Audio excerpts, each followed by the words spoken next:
Кәсіпкерлікті дамыту жөніндегі ұлттық жоба шеңберінде шағын, оның ішінде микрокәсіпкерлік субъектілерінің несиелері бойынша сыйақы мөлшерлемесінің бір бөлігін субсидиялау және ішінара кепілдік беру ұсынылады. Инвестициялық бағытта 20 миллионға дейін несие алған кәсіпкерлерді субсидиялау 3 жылға дейін жалғасады.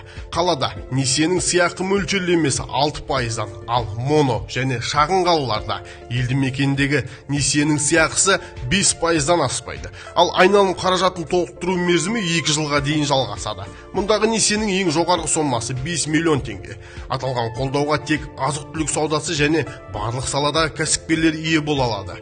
Осы бағыттағы кәсіпкерлер 85% мемлекеттік кепілдік ала алады.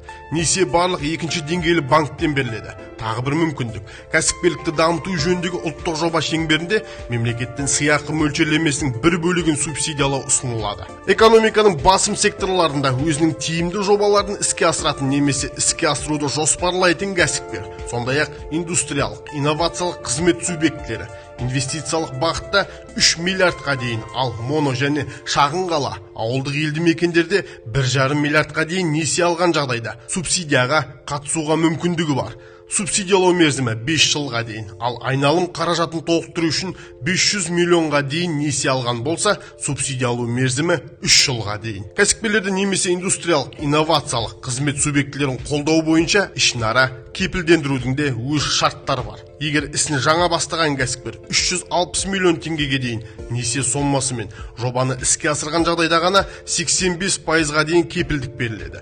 Ал кәсіпкердің несие сомасы 1 миллиард теңгеден аспаған жағдайда 50%-ға дейін кепілдік беріледі.